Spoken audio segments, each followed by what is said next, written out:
జై శ్రీమన్నారాయణ. శ్రీమద్భగవద్గీత 2వ అధ్యాయము సాంఖ్యయోగము 22వ శ్లోకము. వాసాంసి జీర్ణాని యథా విహాయ నవాని గృహ్ణాతి నరోపరాణి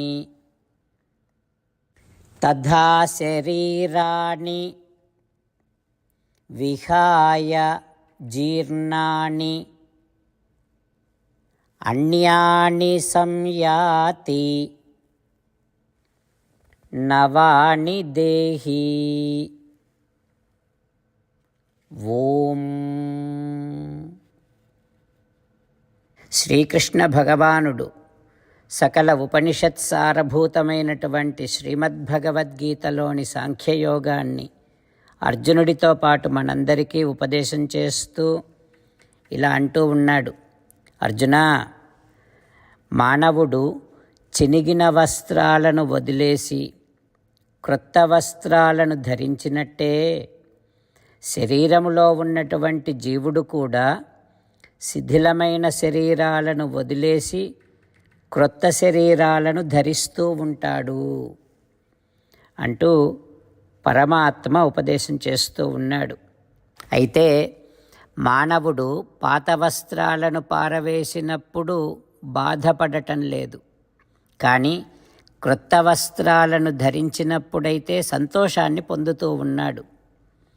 ఆ రకంగానే జీవుడు ఒక శరీరము ద్వారా ఎంతకాలము తాను కర్మలను చేయాలో, ఎంతకాలం పాటు చేసిన కర్మలకు ఫలాన్ని ఆ శరీరములో ఉన్నప్పుడు అనుభవించాలో, ఈ విషయాలన్నింటినీ ఆ శరీరాన్ని మనకు ఇచ్చినటువంటి వారు నిర్ణయం చేసి పెడతారు.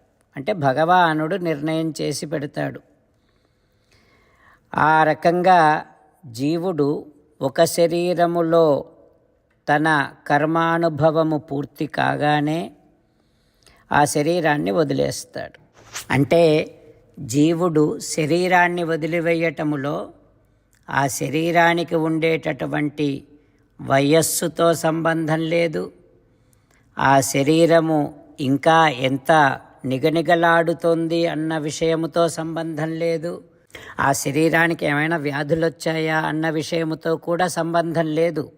అంటే జీవుడు శరీరాన్ని వదిలివేయడములో ప్రధానమైనటువంటి కారణం ఆ శరీరాన్ని మనకు ఇచ్చినటువంటి వారి నిర్ణయమే ప్రధానమైనటువంటి కారణం.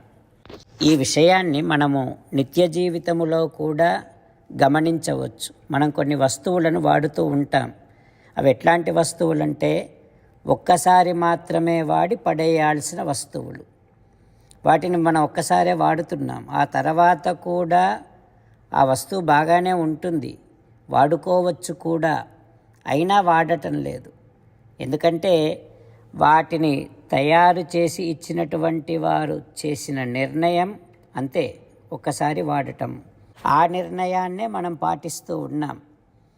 ఆ రకంగానే శరీరాలు కూడా ఎంతవరకు జీవుడు వాడుకోవాలో భగవానుడు నిర్ణయం చేస్తాడు. ఆ క్రమంలో జీవుడు ఒక్కొక్కసారి పసి శరీరములో నుంచి కూడా నిష్క్రమిస్తూ ఉంటాడు, యవ్వన శరీరములో నుంచి నిష్క్రమిస్తూ ఉంటాడు, వృద్ధాప్యం వచ్చాక నిష్క్రమిస్తూ ఉంటాడు. ఈ రకంగా జీవుడు శరీరములో నుండి వెళ్ళిపోవటం అనేటటువంటిది భగవన్ నిర్ణయం. ఈ విషయాన్నంతటినీ అవగాహన చేసుకొని శరీరములో నుండి జీవుడు వెళ్ళిపోయే విషయములో దుఃఖించాల్సినటువంటి అవసరము లేదు అని శ్రీకృష్ణ భగవానుడు అర్జునుడితో చెబుతూ ఉన్నాడు. అంతేకాదు, ఇక మానవుడు క్రొత్త బట్టలు వేసుకున్నప్పుడు ఆనందాన్ని పొందుతాడు కదా, మరి అట్లాగే జీవుడు కూడా క్రొత్త శరీరాన్ని పొందినప్పుడు ఆనందించాలి. ఎప్పుడు ఆనందిస్తాడు? మంచి శరీరాలు వస్తే ఆనందిస్తాడు. ఆ మంచి శరీరాలు ఎప్పుడు వస్తాయి జీవుడికి? ఇప్పుడున్నటువంటి శరీరములో మంచి పనులు చేస్తే ఈ శరీరములో నుంచి వెళ్ళిపోయిన తర్వాత ఆ జీవుడికి జంతు శరీరాలు కాకుండా మంచి శరీరాలు వస్తాయి. ఆ రకంగా జీవుడు క్రొత్త శరీరాన్ని పొందినప్పుడు ఆనందిస్తూ ఉంటాడు అంటూ శ్రీకృష్ణ భగవానుడు ఉపదేశం చేస్తూ ఉన్నాడు. ఈ శ్లోకము ద్వారా మనము గమనించి పాటించవలసినటువంటి విషయం, ఇప్పుడు ఈ శరీరంలో మనం ఉన్నాం. ఏనాడో ఒకనాడు ఈ శరీరాన్ని వదిలివేసిన తర్వాత అప్పుడు మనకు వచ్చేటటువంటి శరీరాలు మంచి శరీరాలు కావాలి.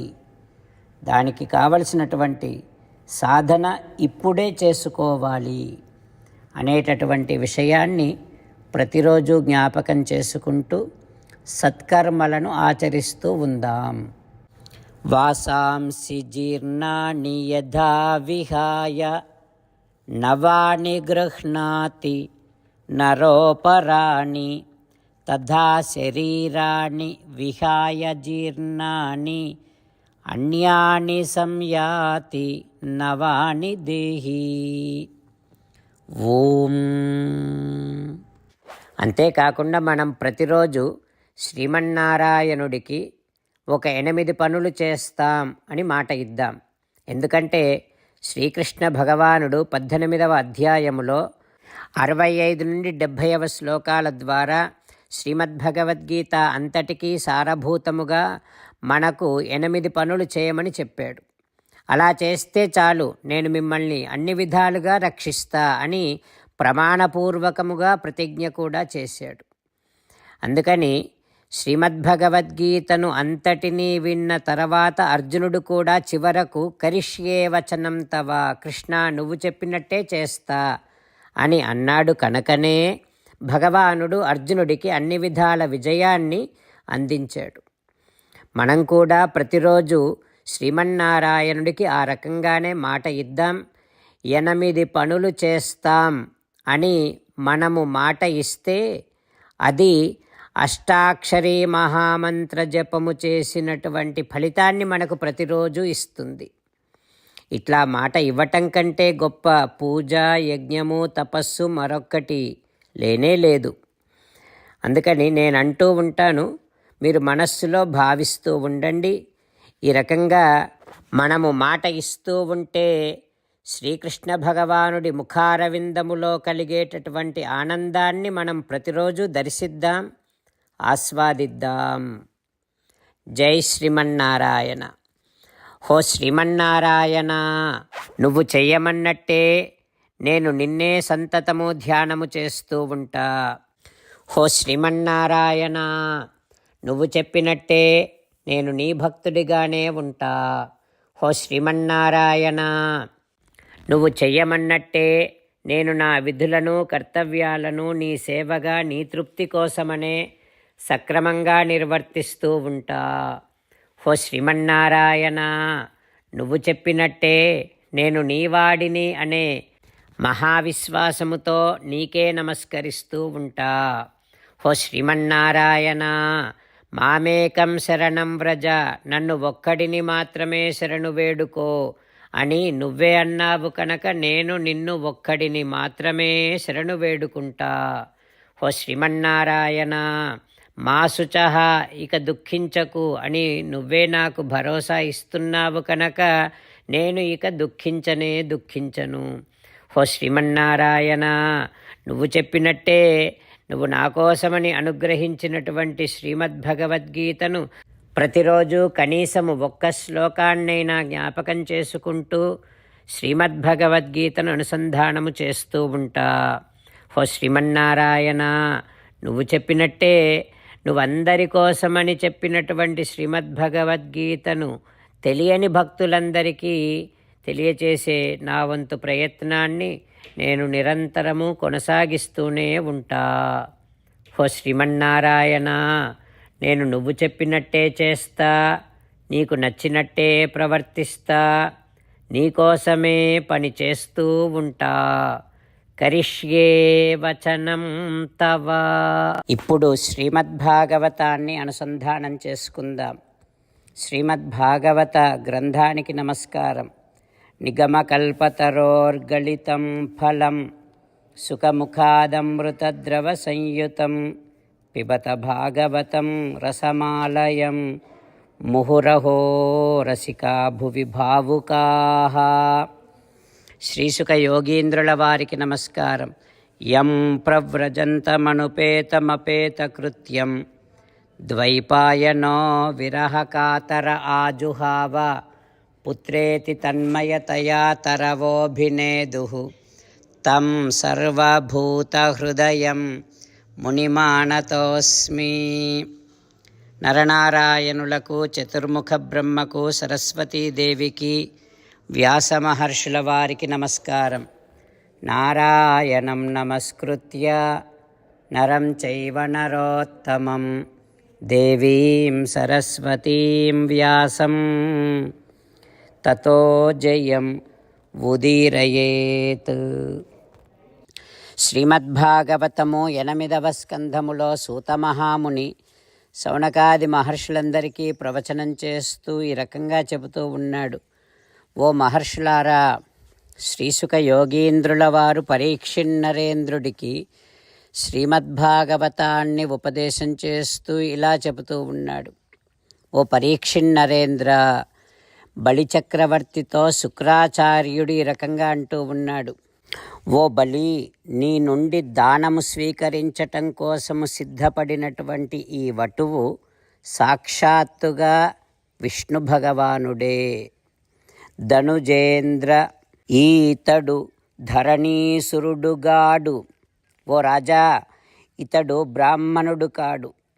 దేవకార్యంబు సాధించు కొరకు హరి నారాయణుడు విష్ణుడు అవ్యయుండు అదితి గర్భంబునన్ కశ్యపసూనుడై కలిగెన్ అకటా ఎరుగవు ఈతని కోర్కెన్ ఇచ్చెదనంటివి. ఓ బలి, దైత్య సంతతికున్ ఉపద్రవము వచ్చున్ నీ లక్ష్మిన్ తేజంబున్ నెలవున్ ఐశ్వర్యంబున్ వంచించి ఇచ్చున్ తాన్ వాసవునకున్. ఏషతే స్థానం ఐశ్వర్యం శ్రియం తేజో యశశ్రుతం మాయా మానవకో హరిః. ఓ బలి, బ్రహ్మచారి రూపములో ఉన్నటువంటి ఈతడు వాస్తవానికి మాయావి అయినటువంటి శ్రీహరి, ఆ సాక్షాత్తు శ్రీమన్నారాయణుడే ఇతడు. అయితే నీ రాజ్యాన్ని, నీ సంపదలను, నీ సౌందర్యాన్ని, నీ తేజస్సును, నీ విద్యను అన్నింటినీ హరించటము కోసమే ఈ రూపములో భగవానుడే వచ్చాడు. బలి, ఇతడు నీ సమస్తాన్ని హరించి నీ శత్రువైనటువంటి ఇంద్రునికిస్తాడు అంటూ శుక్రాచార్యుల వారు బలిచక్రవర్తితో చెబుతూ ఉన్నాడు. ఆ తర్వాత ఏం జరుగుతుందో రేపు తెలుసుకుందాం. ఓం శ్రీకృష్ణ పరబ్రహ్మణే నమః. ఓం అస్మద్గురుభ్యో నమః. ముకుందమాల. కృష్ణో రక్షతు నో జగత్రయ గురుః కృష్ణం నమస్యామ్యహం. కృష్ణే నామరశత్రవో వినిహతాః కృష్ణాయ తస్మై నమః. కృష్ణాదేవ సముత్థితం జగదిదం కృష్ణస్య దాసోऽస్మ్యహం. కృష్ణే తిష్టతి విశ్వమేతదఖిలం హే కృష్ణ సంరక్ష మాం. శ్రీమద్భగవద్గీత 2వ అధ్యాయము 22వ శ్లోకము. వాసాంసి జీర్ణాని యథా విహాయ నవాని గృహ్ణాతి నరోపరాణి తదా శరీరాణి విహాయ జీర్ణాని అన్యాని సంయాతి నవాని దేహి. వాసాంసి జీర్ణాని యథా విహాయ నవాని గృహ్ణాతి నరోపరాణి తథా శరీరాణి విహాయ జీర్ణాని అన్యాని సంయాతి నవాని దేహి. శ్రీమన్నారాయణ కరిష్యే వచనం తవ. సర్వం శ్రీకృష్ణార్పణమస్తు. జై శ్రీమన్నారాయణ.